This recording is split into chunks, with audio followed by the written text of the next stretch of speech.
నేతలు ఇంకా అధికారంలో ఉన్నామనే భ్రమలో ఉన్నారని మంత్రి పొన్నం ప్రభాకర్ ఎద్దేవా చేశారు.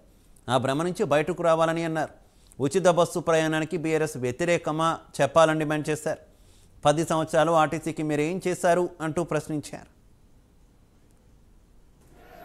వారు ఇంకా పల్లా రాజేశ్వర రెడ్డి గారు గౌరవ సభ్యులు అధికారంలో ఉన్నాము, మేము ఏం చెప్తే మీరు వినాలి అనేటువంటి సైకాలజీ ఫీలింగ్లో ఆ పక్షాన్ని ఉన్నటువంటి దయచేసి మనసు మార్చుకొని మైండ్ సెట్ మార్చుకోండి.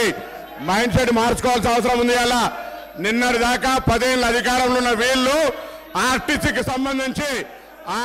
సంబంధించి తెలంగాణ ఉద్యమం కోసం నై చలేగా బస్ కప్పయ్యా నై చలేగా అని ఉద్యమం చేసిన వాళ్ళ గురించి పట్టించుకొని వీళ్ళు 60 రోజులు సమ్మె చేస్తే ఆత్మహత్యలు చేసుకుంటే పట్టించుకొని వీళ్ళు ఇలా ఆర్టీసీ గురించి మాట్లాడుతున్నారు. అధ్యక్ష, ఇలా తెలంగాణ ప్రభుత్వం అధికారంలో కాంగ్రెస్ పార్టీ వచ్చిన తర్వాత ఇప్పటి వరకు 15 కోట్ల మంది పైగా మహిళా అక్క చెల్లెళ్లకు ఉచితంగా బస్ సౌకర్యం ఇచ్చినామని మనం చేస్తున్నాం.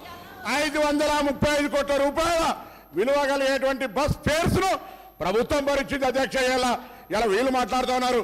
పెద్దలు గౌరవ మాజీ మంత్రి హరీష్ రావు గారు అనాలోచిత డిమాండ్ 15,000 ఆటోకి ఇవ్వాలంటే నెలకు. మీరేమిచ్చారు? 1000 రూపాయలని ఇచ్చిందా? ఒకవైపు ఆటో పన్ను రద్దు చేస్తున్నామని ఛానళ్ళ పేరు మీద 1000 రూపాయలు వీపులు కొట్టి ఆటో కార్మికుల దగ్గర పోయి మాట్లాడదాం. తెలంగాణ బడ్జెట్లో ఎంత కేటాయింపు